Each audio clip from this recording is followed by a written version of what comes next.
morning, Rotarians and guests. Good morning, Ron. Good morning, Ron. Welcome to spring in North Dakota. Oh, that's right, we're not there. The weather feels like it, though. The invocation this morning is by Father Joe Boisel. Hey. He's here on time, even. Yeah. Good morning. Let's pray together. Almighty God, Father of all mercies, we give you humble thanks for all your goodness and loving kindness to us and to all whom you have made. We bless you for our creation, preservation, and all the blessings of this life. We give you special thanks for this new day, and we ask that by your grace you would help us to reveal your love and glory in the world in all that we do and say. Amen. Amen. Thank you. Please join me in the pledge and the four-way test. I pledge allegiance to the flag of the United States of America and to the republic for which it stands, one nation, under God, indivisible, with liberty and justice for all. And the four-way test of the things we think, say, and do. First, is it the truth? Second, is it fair to all concerned? Third, will it build goodwill and better friendships? And fourth, will be beneficial to all concerned. And to lead us in song, Dick Pearsall. Chris wanted to sing "Baby, It's Cold Outside," but we don't have the words. And so let's do something a little rousing. We'll do "You're a Grand Old Flag." See how it goes? You're a grand old flag, you're a high-flying flag, and forever in peace may you wave. You're the emblem of the land I love, the home of the free and the brave. I do, but I'm not and a boast or brag. But when old acquaintance be forgot, keep your eye on the grand old flag.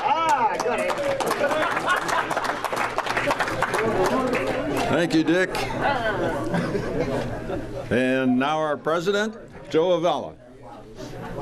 Okay, thank you, Ron, and good morning. Good morning, Rotarians. Our guests today are from the Service Learning, so they will be introduced later on. But I would like to thank President-elect Dave Basil for stepping up, I think, the past 2 weeks, and while I was out of town at my mother's funeral, and I'd like to thank all of you for your support and encouragement over the past few weeks. Our 3-minute Rotarian today is Tom Tobin, but Tom is also our speaker. So we're going to incorporate the 3-minute Rotarian along with our speaker. And next week, does anybody know who was drawn for next week as the 3-minute Rotarian? Joe Boisel. Okay. And so we will draw another name for 2 weeks out now, which would be February 3rd.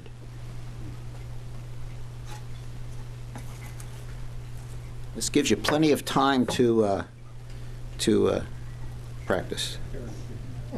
Oh, it's Liz Ramsey. Okay, I'll talk to Liz. I'm sure she'll be here. Okay.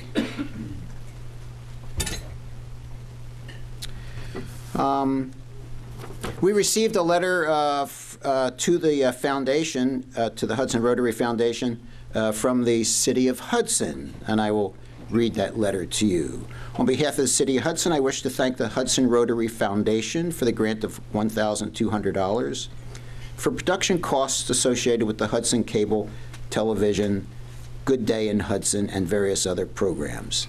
These funds help us to continue to offer these valuable and informative programs to Hudson residents. We could not produce this programming without your continued support, and we greatly appreciate your generosity. On behalf of my staff, the mayor, the city council, the city administration, thank you for your generous donations in the past and for your future support. Carrie Pelusic. And so, these funds and funds like this are come from your support from the gala and the fall fundraiser and the other programs that we do. So that's how we're able to do good work in our community. And speaking of the fall fundraiser, I'd like to ask Tom Page to come up and give us a little summary of that, of our results of the fall fundraiser.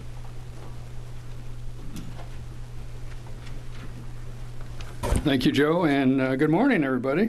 Good morning, Tom. I need to recognize some people, so before I even start talking about the fall fundraiser, George Schmutz, I need you to come up here, please. Jeffrey Tong, I need you up here. Brad Nelson, I need you up here. Larry Santon. Larry and I are partners in crime in this, but he also,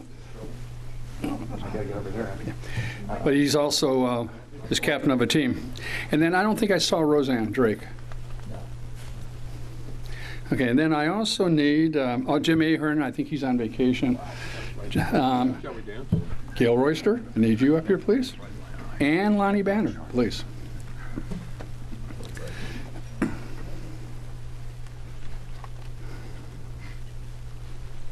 Over here, sorry. Don't even try.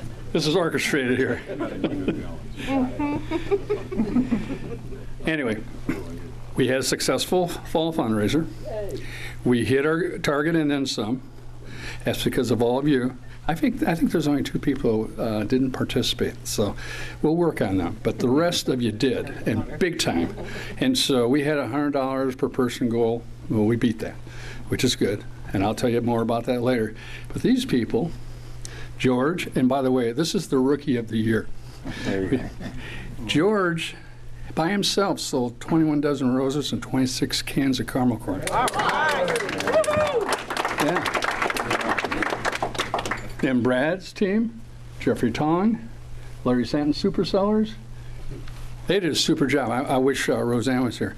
Now, the reason why I've got Gail up here, you know, if we're going to recognize someone, we got to recognize Gail. Between her and Service Learning, they did a super job. You know, it seems like they're always got their hand out asking for stuff and then participating. Well, this is giving back. This is giving back. What was it, 22 cans between caramel corn between those 2?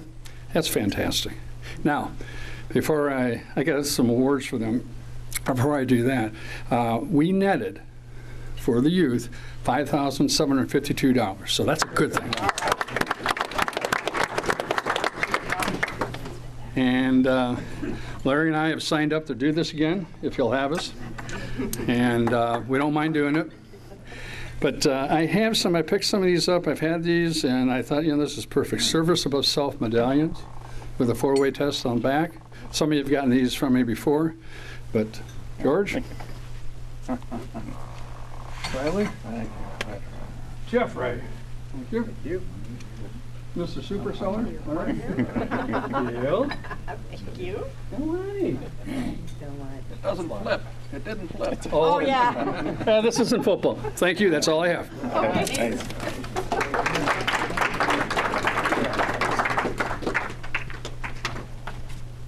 Thanks, Tom, for a very successful program this year. Gail? Gail, you're up. Gail, we're going to talk about service learning. We recently did a very interesting project, and Gail's going to talk about that. Good morning, Rotarians. Good morning. Thank you, Mr. President, and would all of you who participated in the Random Acts of Kindness program with late November, early December, please come up to the podium. And while you're coming up, I'm going to read a note from the leader of the service learning. Dear Hudson Rotary Club, I once again would like to extend my sincerest of gratitude for your guidance, feedback, and service with our Random Act of Kindness project. Because of you, my students are more confident in their public speaking, as well as their service. Thank you for being positive role models and human beings for all of us, myself included. With love, Lonnie. Thank you, Lonnie. And I have all kinds of handwritten notes from the students that I'm going to pass out, but each of these individuals, if they choose, would like to say a few comments about what the experience meant to them. So who wants to come first? And I'll start passing these out. Oh, Ron, let's go first. I will. Yeah, Ron will go first, okay. Well, this is my second year of doing this and helping out.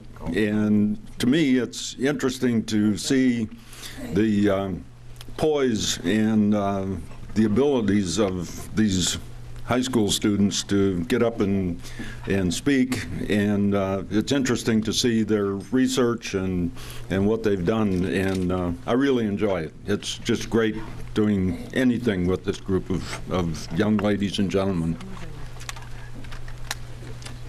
You know, a couple of the students that we had chose to get out on a branch, I'd say, get way out on a branch. They went to an AA meeting, which I thought was really interesting, and I thought that this was, so they really were putting themselves out in a place and learning things that they maybe otherwise, you know, I'm sure they wouldn't have otherwise done. I never would have done anything like that in high school, so I thought that was really wonderful.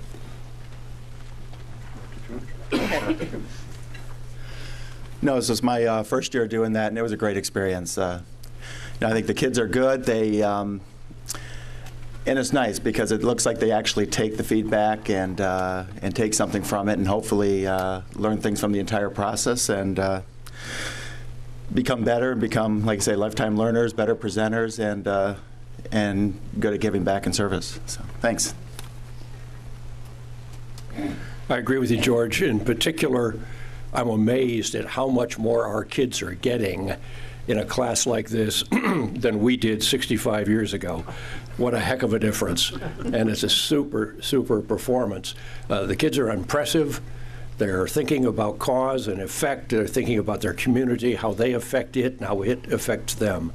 And I was very, very much impressed with that and with the fine speeches that they made. This was my second year working with these young people. It's a great experience. It's a great program. It's one of the finest programs I've seen, and I've been in education myself for 39 plus years. But the interaction between the young presenters, who very, very generally do just a superb job, but I came away with more, I think, than I ever could possibly give these young people, because it's just so great to see them do the job they do. Thank you.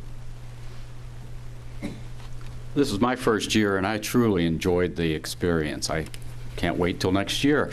But I was greatly encouraged at how people this young can develop compassion and caring. And indeed, after completing their project, are committed to continuing their good work. I thought the presentations, particularly the visual presentations, were well researched and well presented. So, Lonnie, I think the program's a success, and I thank you for all of your efforts.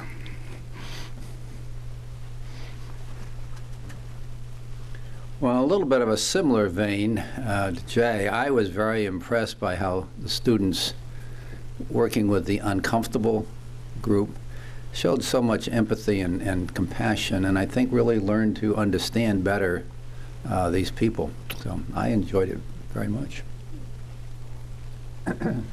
Thank you all, and I have one last, one of the notes that I received. I just want to read one line from it.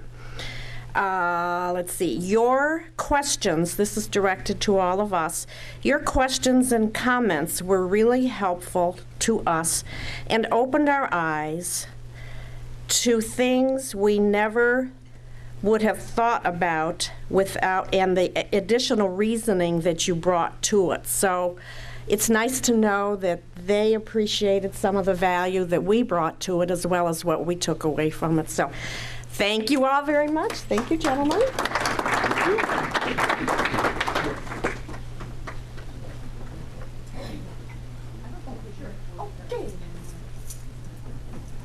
And now, the leader of the pack, Miss Lonnie Banner.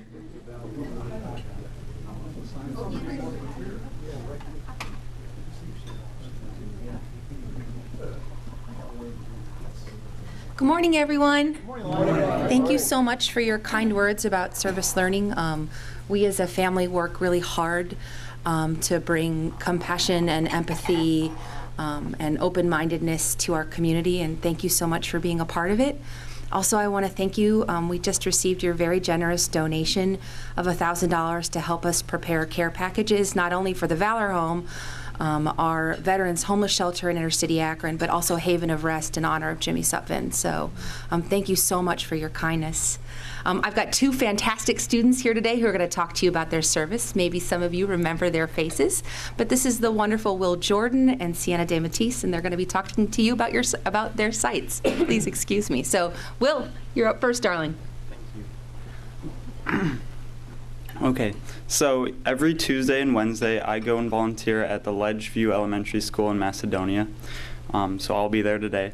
And I guess the thing I've learned most from my time there, and it's only been 2 weeks because each semester we have a new site, is the impact that I have on these kids.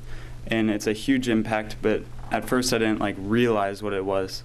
But yesterday, talking with some of the teachers there, they were talking about how some kids, they go home and their parents have learning disabilities. And that leads to learning disabilities with these children also.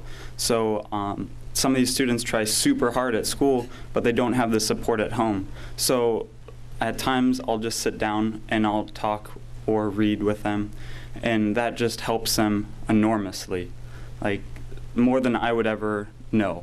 And just helping them read through a picture book and helping them with words is just an impact that I don't even understand, because at home they don't get the help that they need. So it's a huge juxtaposition where they are just starting off in 1st grade and I'm in 12th grade about to graduate, and I'm just starting to notice how much we take for granted at they don't even, some of them don't even know how to count yet, and obviously some of them don't know how to read yet, and I just really feel like I'm making an impact. And for all of you to know, I am going to The Ohio State University next year, so I'm really excited for that also. So thank you.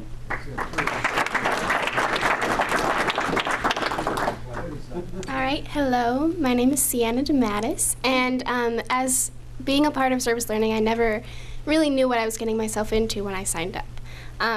But all I can say is it's been such an amazing opportunity. My first site, I was at Hudson Montessori, and the biggest thing that I learned from working with 4-, 5-, and 6-year-olds, at least in their environment, is that they can be so independent just on their own, and as long as you let them be independent.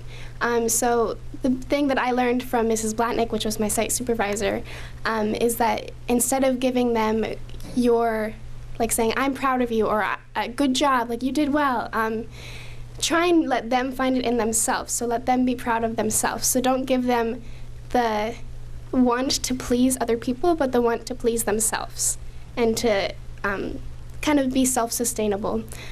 So that was something I wasn't expecting to learn from pre-K students, but I did, and I'm really grateful for that experience. Now I'm at Harbor Light Hospice, and it's a totally different pace from being from high energy pre-K to end of life care. So it's been a transition for me, getting into that zone and trying to figure out where my place for service is there.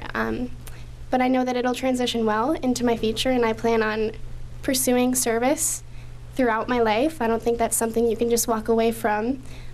So I hope that that will carry on through my life. So thank you. Does anyone have any questions for the lovely Sienna or the lovely Will? Sienna, where are you going to school, darling? Well, right now it's undecided, but I'm hoping to go into the film industry, so I'm looking at School of Visual Arts, which is in Manhattan, and then Columbia College in Chicago. So, yeah. Yes. This is sort of an unsolicited comment, but I really appreciate what you're doing. Oh, thank you. Kids are learning things. I really appreciate, and I think we all appreciate what you're doing to these kids. They're learning experiences that are going to carry them through the rest of their lives. and I think it's the impact that you're having on them, and I think we all appreciate it. I want to applaud you for that. Thank you so much.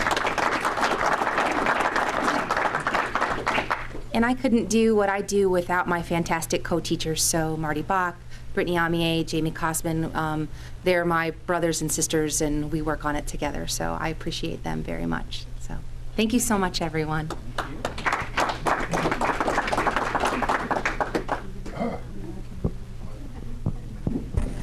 Phil, thank you for those comments. I think you echo what we all say and what we all think about that, our service learning group. So we'll move right into our main speaker for the day, and I will ask Bill Wooldridge to introduce someone who needs no introduction. Make it sweet. And short.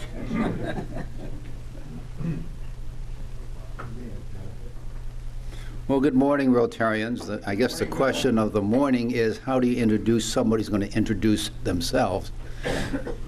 Tom is going to talk about the American Endowment Fund or Foundation.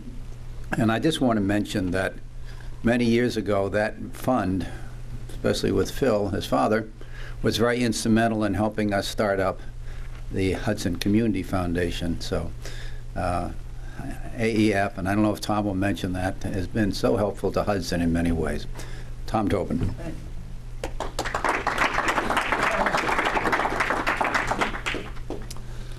So as Joe said, I'm going to be doing my 3-minute Rotarian first, if you all don't mind. So let's see. Born in Detroit, 1961. My family moved to Hudson in 1969. Went through the Hudson school system, graduated in 1979, went to Miami University. Upon graduation in 1983, went into the investment world. Actually, this is and networking is a big part of my life. Phil has helped establish, through his network, an opportunity for me to go into the investment world. And I joined a firm, a little firm that did investment advisory work for savings and loans in Cleveland. It was bought by Prudential Bache. They moved the business into New York. I went with them. Went over to Smith Barney, working in their municipal bond department for a while, and then went over to Lehman Brothers in New York, and then eventually on to Chicago as a government bond salesman. I'm not even sure that's a career choice even available anymore. I think things have changed so much. I left Lehman in 1992 and moved back to Hudson to start American Endowment Foundation with Phil, an idea that he had when he was working at the Cleveland Foundation. And we've been working on that ever since, and I'll tell you a little bit more about that later on. Now, as far as my community involvement activities, when I moved back to town, I got involved originally with Ballet Under the Stars. Some of you may remember that, where we had the Ohio Ballet give performances on Western Reserve Academy property. Was involved on the board of Hudson Heritage Association for a while with my good friend Ron Strobel. Learned how to fight viciously back then. Then was on the board of Laurel Lake Retirement Community Foundation here for a while, and joined Rotary. Been on in a number of roles with Rotary, membership person. I've been on the board of the foundation here as well, and been involved in doing things like the Art on the Green project, and I've really enjoyed my Rotary experience tremendously. As I've always told people, I think of Rotary as a civic networking organization, not a business networking organization. I always, as a membership person, I would always discourage people from joining for business networking reasons, but I'd say if you're interested in building a civic network, this is the organization to do it with. And it's been great for me. I mean, I can tell you, I don't remember how many years ago, Dan Williams, Bill Wooldridge, myself, Ed Sogan, Jim Hackney, we sat around and we talked about the opportunity to create an organization, a foundation that would encourage private contributions for support of the public school system. And within a reasonable period of time, we had the Hudson City Schools Foundation set up, originally under the umbrella of Hudson Community Foundation, but later on it was spun off, and now it's its own standalone organization. And it's had I think we all are very proud of the impact that it's had on the community, and are very excited about what it can do in the future. Most of the activities are focused around athletic things so far, but we definitely have an academic and an artistic bent to the organization as well. So very proud about that, and I think that's something that came through Rotary, through my involvement in Rotary, and I'm very proud of that. So if I may transition out of the 3-minute portion and into my presentation for today. So Bill Wooldridge had asked me to speak, and he said that January was Philanthropy Month, and he told me where we're going to have the GAR Foundation and the Margaret Clark Morgan Foundation and the Burton D. Morgan Foundation, and I'm like, okay, that's good. But it dawned on me, these guys are probably going to be talking about the exciting programs that they're involved in, and that's really interesting stuff. And I said, American Endowment Foundation is interesting, but we don't do programs, so this is a little bit different. And I thought I might take a little bit of a different tack in telling you a little bit about, I'm going to tell you a little bit about American Endowment Foundation. I don't want you to think that this is any way a violation of the promoting business or anything like that. As a matter of fact, if any of you are interested in establishing a charitable fund, I'm going to actively discourage you from doing it with American Endowment Foundation, because there's plenty of other organizations that I think might be more appropriate. But it is an interesting story, and it's a story that, as I said, started about 24 years ago or so when Phil was at the Cleveland Foundation. I think he discovered that there was a weakness in some of the offerings, particularly the donor advised fund program that some of the community foundations were offering out there. And he thought there might be a better way to do it. He tried to do that within the community foundation sphere and really wasn't getting a lot of interest in it. And so he left, joined me. We started this organization. You know, ever since then, we've probably made just about every mistake in the book from a marketing standpoint, but we've managed to hold true to certain principles that I think have guided us through the years and kept us going in the right direction. And I should point out, there's actually 2 parts of American Endowment Foundation. For most of the first, for most of our existence, we really did one thing. It was we administered traditional donor advised funds.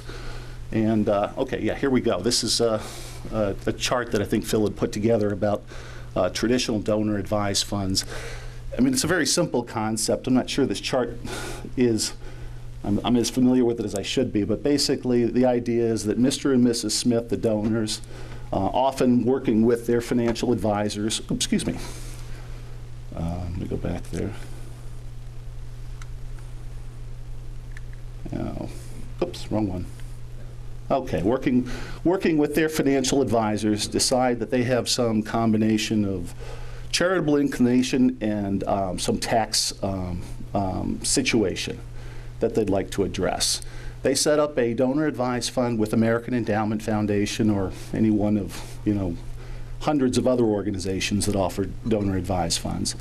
They contribute the money to the organization.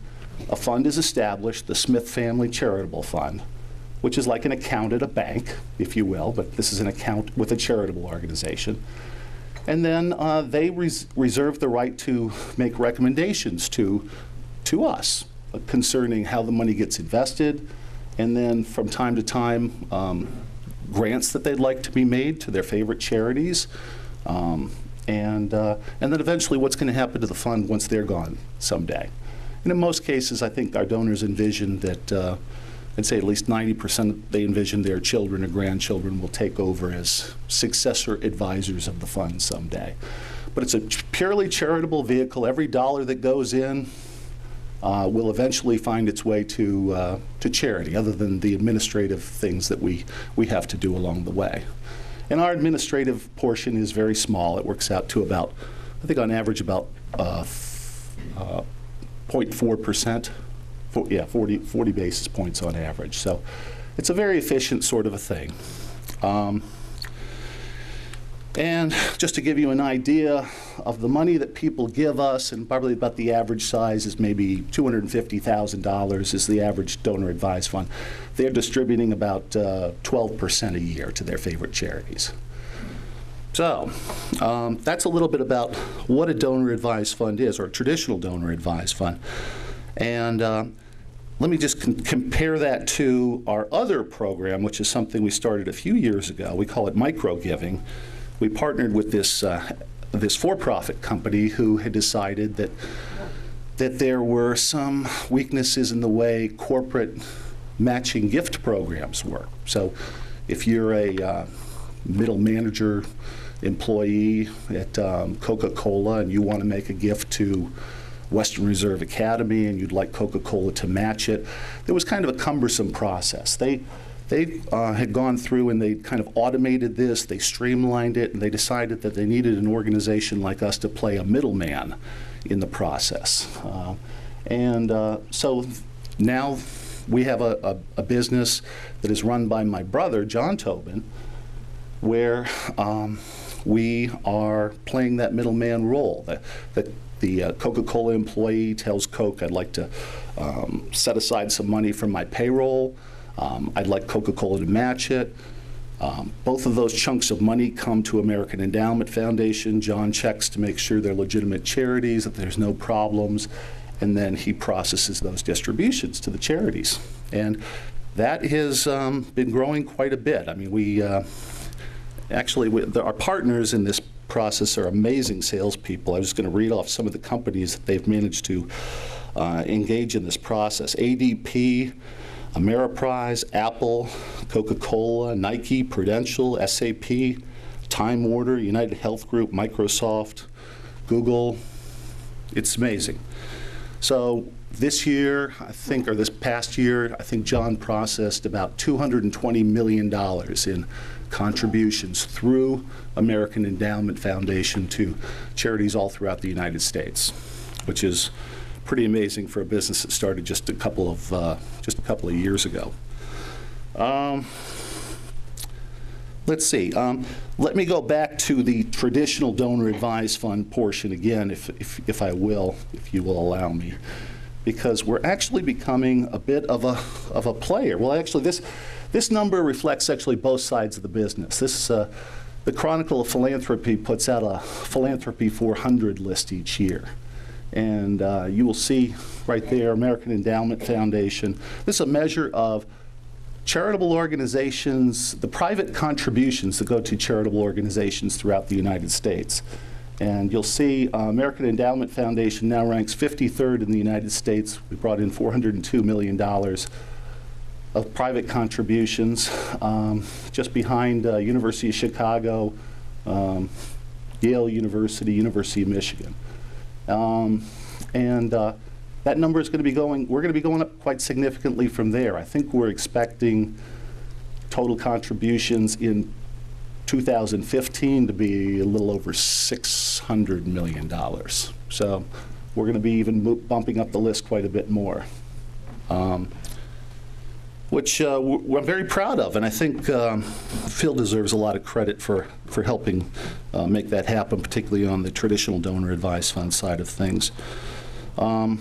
Just to look at it just maybe a little bit of a different way. This is some of the performance report that I put out each week to kind of show our staff how we're doing. This gives you an idea where we are in 2015. These are we're still, you got to understand, we do about half of our business for the entire year in the month of December. People procrastinate. They wait till they understand their tax situation before they make their charitable decisions. So we are still counting a lot. This $355 million, we expect that's going to grow to about $400 million by the time we've counted everything in. The rest of it is pretty much accurate right now. And as you can see, we're now we're going to be almost $1 billion in assets by the end of the year. These are the assets that people have entrusted to us. And I'm going to make a point that always amazes me. These are money that people have actually given to American Endowment Foundation. This isn't money they've just deposited with us. They actually have legally given it to American Endowment Foundation, and they trust us to do the right thing with it. Not to, when I say do the right thing, not to figure out which charities give the money to, but to essentially help them accomplish their charitable objectives. And we take that very seriously. Let's see. There's a few, I'd say, like over the time, I think I always get a kick out of some of the myths and misconceptions that people have about our business and our industry, and it's probably because we don't do a good job of explaining it, but I listed a few here that I thought were maybe a little bit interesting. I think people always assume that Phil and I must be, we must really understand fundraising and grant seeking.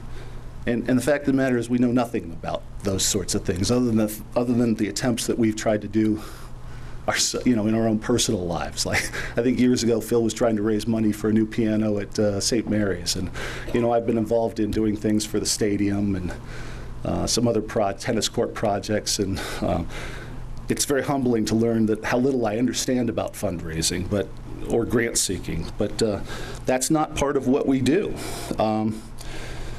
I think some people think that we probably don't have much competition in our donor advised fund space. We, like most businesses, we have tremendous competition. We've got some real big boys: Fidelity Charitable Gift Fund, Schwab Charitable, Vanguard has a donor advised fund program. Those are actually the three biggest ones in our industry.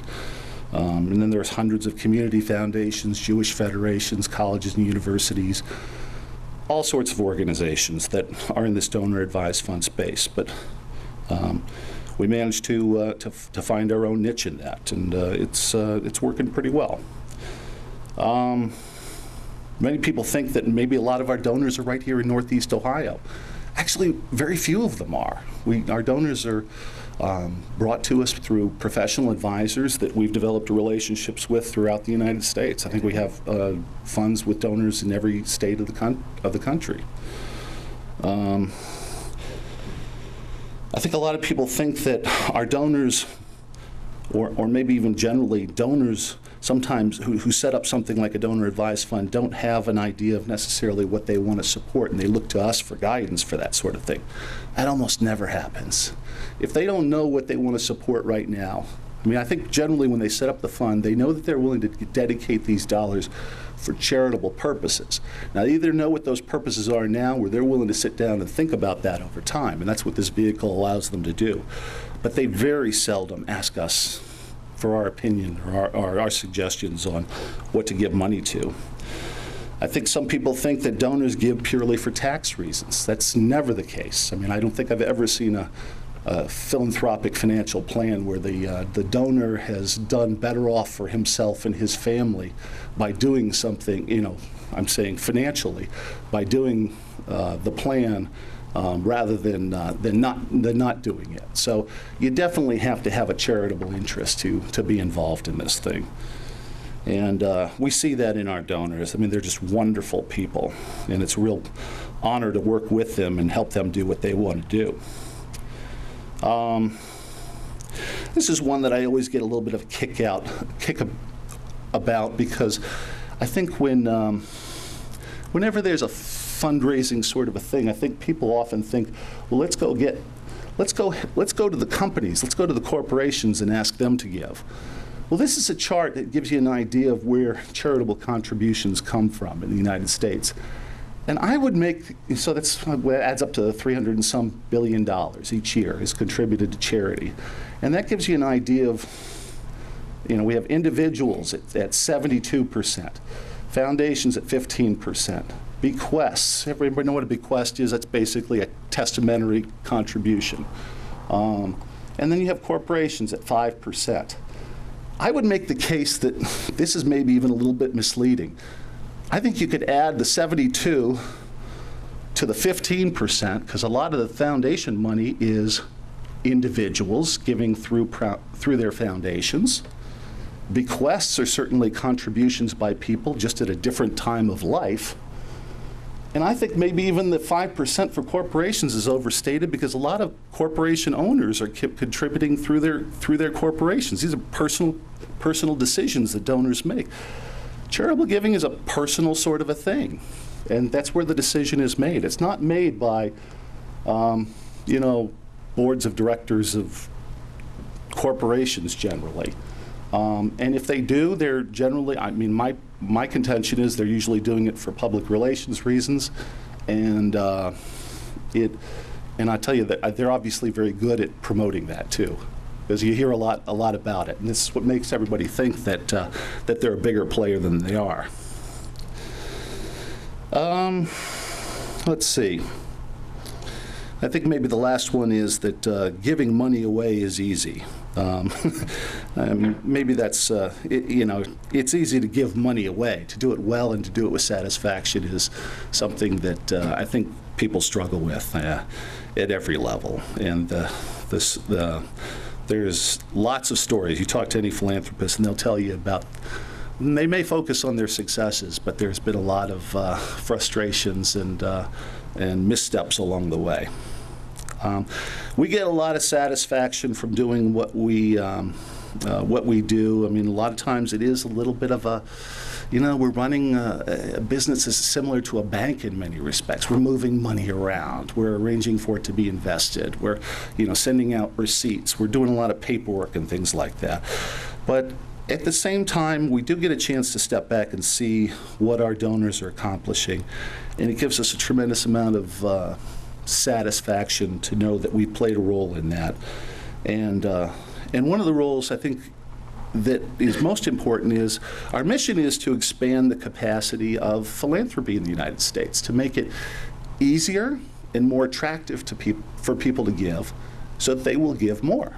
And if they do, and by the way, to give to whatever purpose they want to. We have no axe to grind in that regard. We're not trying to tell them we think this is a good charity or a bad charity. But we think if people find it attractive to give and they think it's easy, they're going to give a lot more. And we like to think that that's what we're accomplishing.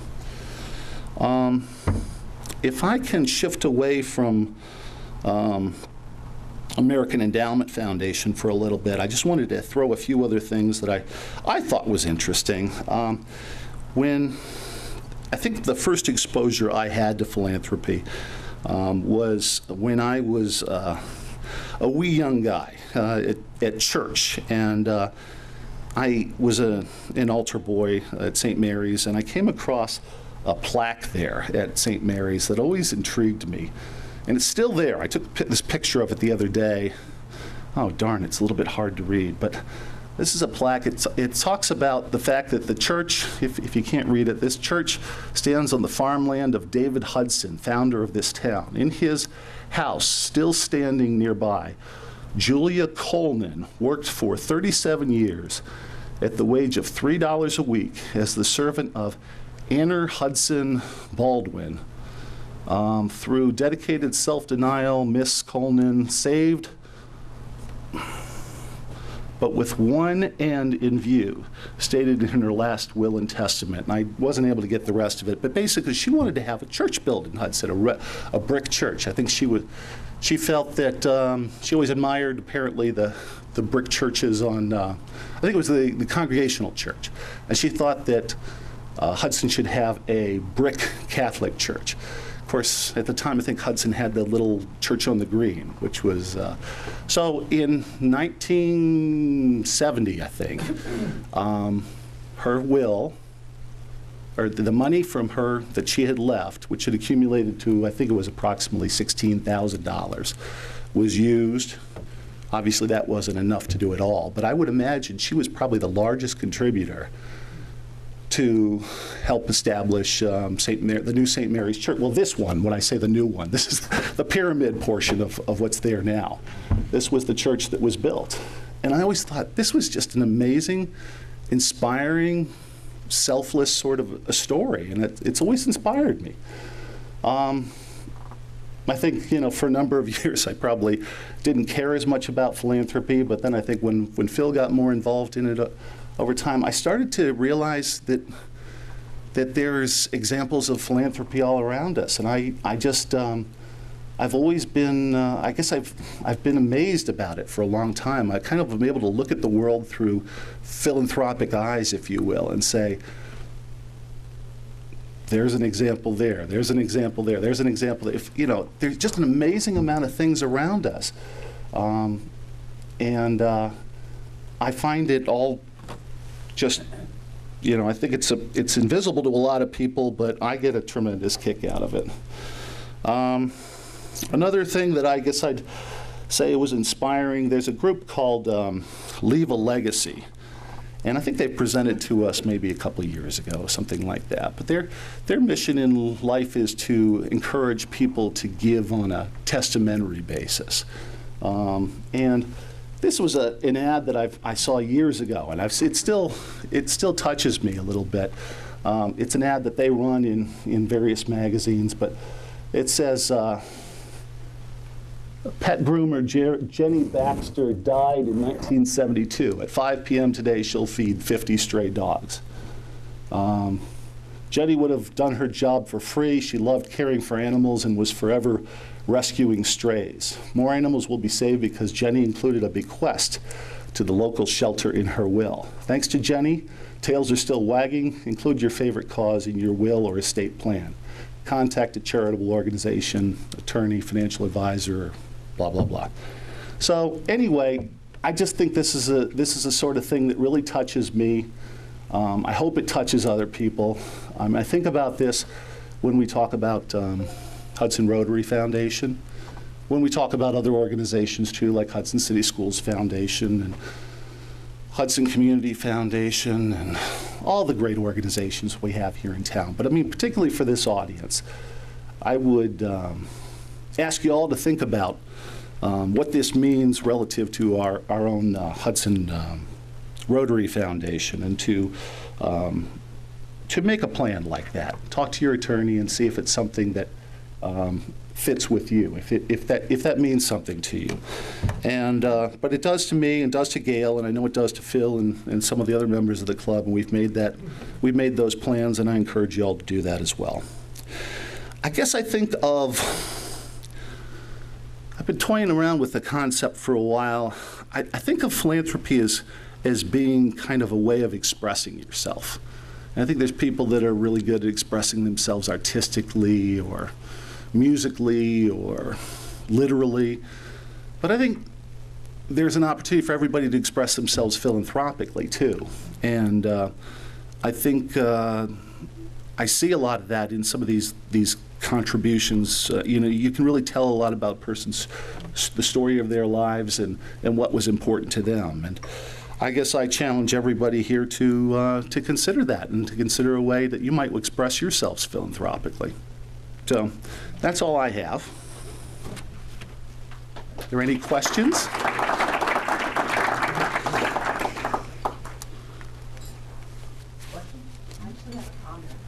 Please.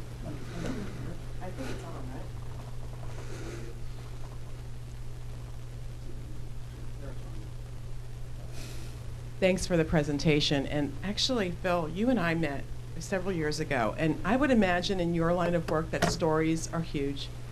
And you told me a story about a family where there was such an endowment, and the grandmother or whatever the family would get together every summer, and there was certain funds to each individual, and the kids it was this really great family giving moment.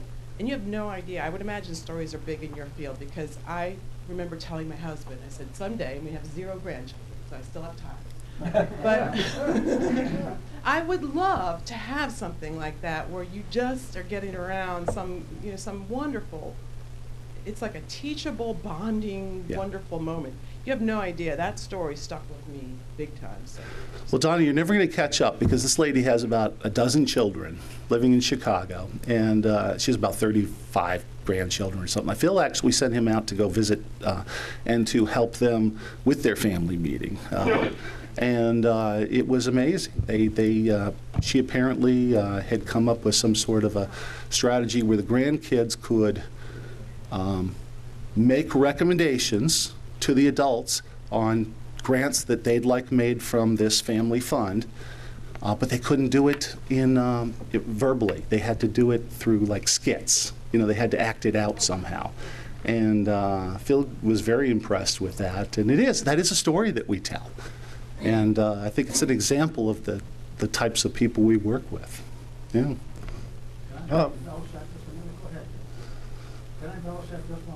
You need a microphone. For bringing that up. This is sort of an interesting thing. She has this meeting twice a year. The first, she has 11 children, 35 grandchildren. At the February meeting, she assigns a certain amount of dollars to each one of her children over 8 years old. We allow children as young as 8 years old to participate. It's a great learning experience. The meeting in August is where she brings them together again, and each one of the children have to get up and explain what they've done with the money they've been given to give away to charity. And this time they were not allowed to speak. They had to act it out. This little girl, about 12 years old, prettiest little thing you've ever seen. She scampered back to her room. She took the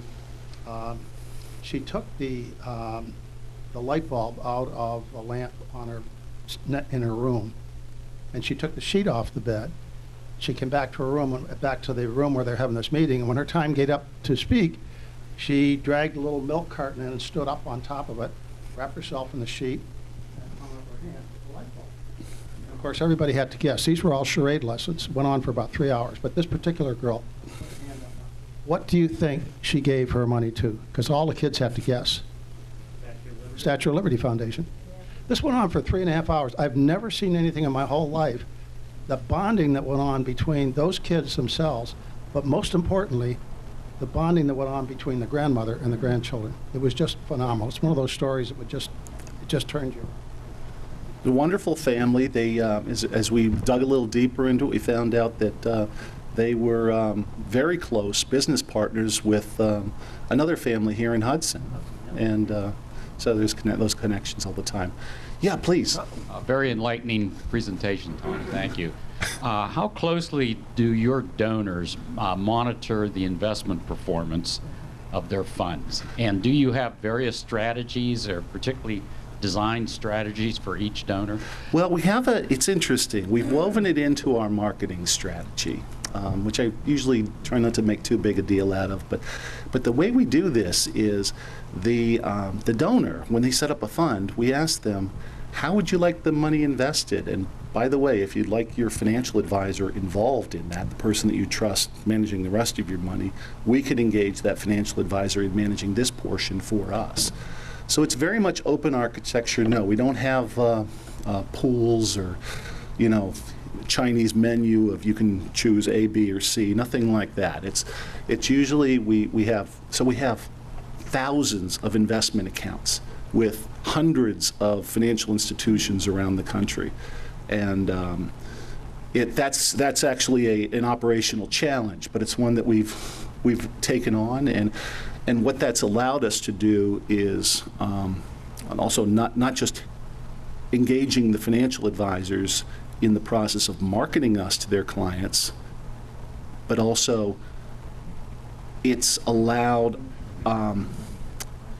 it's given the financial or the donor more of a say in overseeing the investments, perhaps, than and takes some of the heat off of us, because he's the one that picked his financial advisor to handle the investments. So occasionally a donor will monitor. I mean, we're getting better at monitoring things too, but occasionally a donor's watching things even more closely than we will, and he'll say, I don't like what Bill's doing. I think we want to change, and he'll tell us, and we'll have to swap out one financial advisor for another. So, Tom, I think I saw in your data that you had last year. You had something like 84,000 grants. Yes. If you had to categorize those into 4 or 5 fields, like schools. Religion, number one. What's number 1, number 2, number 3? Yeah, religion would be number 1. I can't remember. I want to say close to 50%. Education, number 2. Social services. Yeah. It falls off quite a bit after those first 2. Yeah. And I think it basically reflects the national trend for charitable giving too. It's not far off from what I think we've seen from how that whole $300 billion is given out by the whole, by donors throughout the country. So.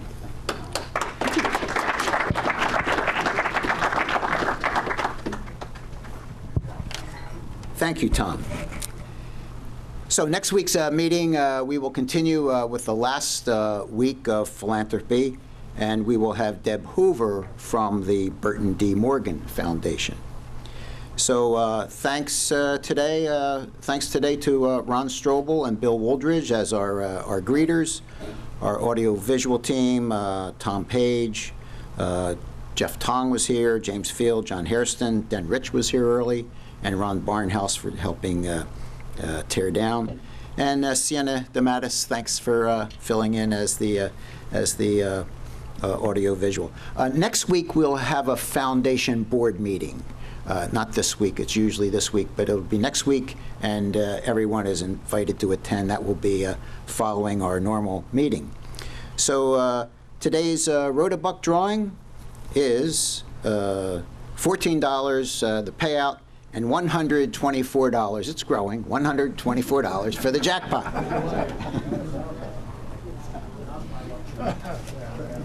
So let me have someone, an impartial person, pick this.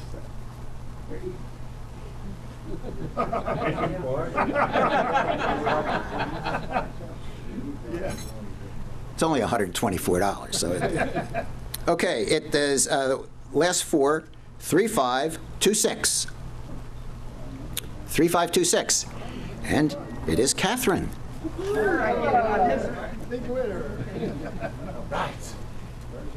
Oh, I'm not.